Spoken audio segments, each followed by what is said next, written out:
Oh, yes. How do you encourage team members to provide constructive feedback to each other? It's a tricky one, isn't it? Because most feedback we receive ain't that constructive, is it? It's not feedback. It's criticism, and there is a difference. Um, I can think back to when I was at school, and really this differentiated the good teachers from the not so good. And I went to some pretty good schools. The not so good criticised. They told you what was wrong. The good teachers, they gave feedback. Yes, they told you what was wrong, but they also gave you pointers to move forwards. Okay? They were willing to engage in a discussion with you about not only what it was, but what was expected. And I'm not saying you're in that teacher-student dynamic, but it's an interesting one to bear in mind.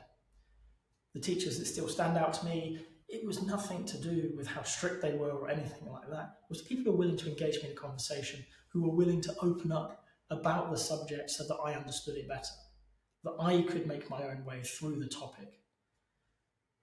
The ones that, sadly, I do remember some of them, but not for the best of reasons, just told me I wasn't very good and to do this instead. Don't do that, do this. No thought required, just do as you're told. And I think that follows through to feedback in the workplace. When you're giving feedback, be mindful. Okay? First of all, praise in public, you know. But the criticism, the negative feedback that you have to give, and they are different things, okay, do it privately. So first of all, be really clear. When somebody does a great job, let everybody know. Praise them for that great job, because we want to create that reinforcing behaviour. Not only will you feedback into the individual, they've done a good job, but we're feedback into the team or the organisation that this type of thing is what we want. You know, you're showing appreciation for it, you're acknowledging it, and most people, they want that. So they're going to seek it. But when we have to offer the more difficult feedback, can still be constructive. In fact, I think it deserves more thought and to make sure it is constructive. You want to do that one-on-one. You want to talk to them about a specific thing that's happened and explore with them about how to move forwards. Okay? This isn't you telling somebody else what to do. Leave that in the school. Okay? Engage that person as a peer, as a colleague, and talk to them about it. I am a big fan of the Orca framework that I created, not only because I created it, but because it's actually quite effective. So offer them an observation. Okay? What happened? Why is it that you're having this conversation? And then talk about the relevance of that conversation. Why are you having that conversation now? Right? What is it about it that has triggered it? And what are the consequences? You know, you've seen a behavior in the observation, you're talking about it now because of these reasons, and these are the consequences of those actions. Okay? Hopefully, if you can deliver this, this isn't a personal attack, this is just what happened. Normally, they'll understand the observation, this happened, yes, that was a thing. Okay, I'm bringing it up now because, let's put it into some more concrete terms. You were late for the daily scrum. I've noticed that you've been late most days for the last 2 weeks. Yeah, I have. Okay. Well, I'm talking about it today because once or twice, fair enough. You know, stuff happens. We run a bit late. We get caught up in a meeting, or there's a really interesting email to try and not read. But it's going on. Okay, this is starting to impact the team, and they're probably going to go, yeah, I understand that. Okay, so because you're not in the daily scrum, we don't have a complete idea of what's going on or where we are towards that sprint goal. Right? We really want that input. So we need to find a way, and this is the action at the end, we need to find a way where you can have full input and alignment out of the daily scrum.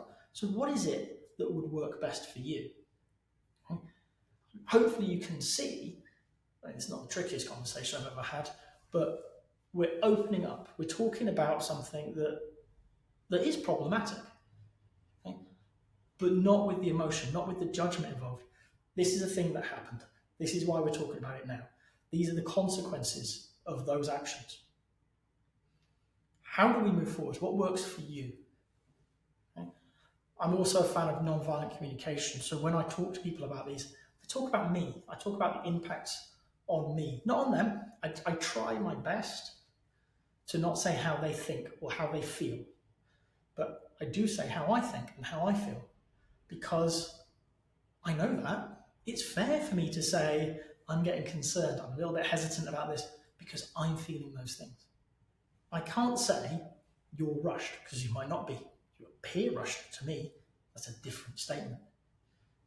But we're going to be using these things to create a place where they don't feel attacked, they're willing to join a conversation, okay, to improve. Hopefully you've established yourself as the Scrum Master, as somebody who is not there for your career. Obviously, you've got a job to do, but you're there for the betterment of the team.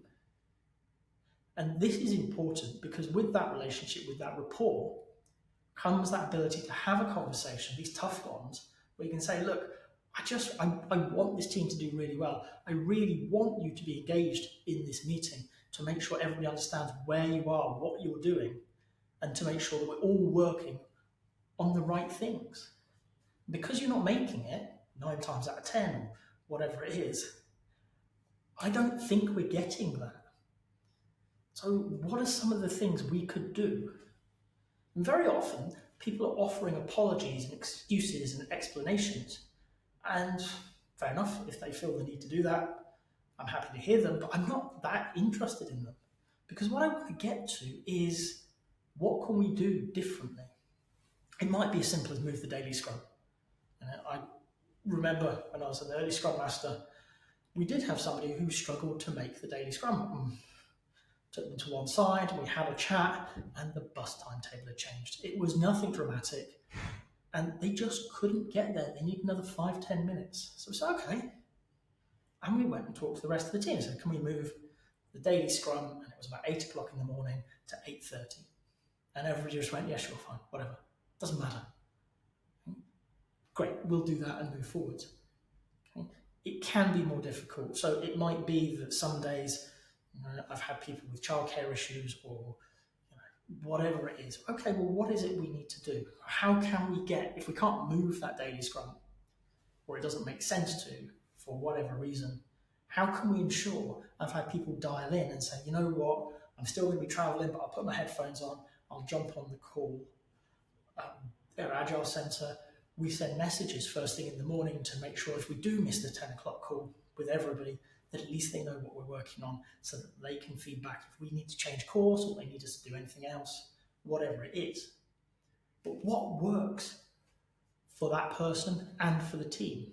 Start with the person. What could work for them? What are some of the options?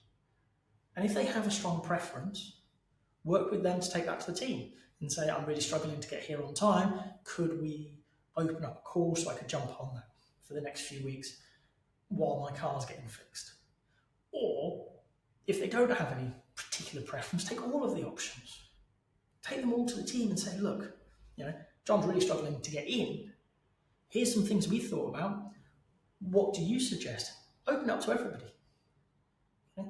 But unsurprisingly, from me, it's going to end up with a conversation and the team making a decision. You are the facilitator. You are the person who has recognized this as a problem, highlighted it to the person or people who need to understand, and help them, and then ultimately the team, come up with options and make a decision. You're going to be the person who keeps track of whether or not they stick to how they said they're going to work. And if it's working, amazing. And if it's not working, it's likely going to be you raising it and saying, this still ain't working. Right? It's a nice try, it's a good idea, but it's not working for us. What else can we do? What could we do differently to be better this time? If you've got to this point in the video, I hope you've enjoyed it. If so, a like would be appreciated. If you want to hear more from me, more answers to questions that maybe you've got in the Agile world, please subscribe to the channel. And if you've got a question that you really want answered, drop it in the comments. I promise we'll get around to it. Thank you.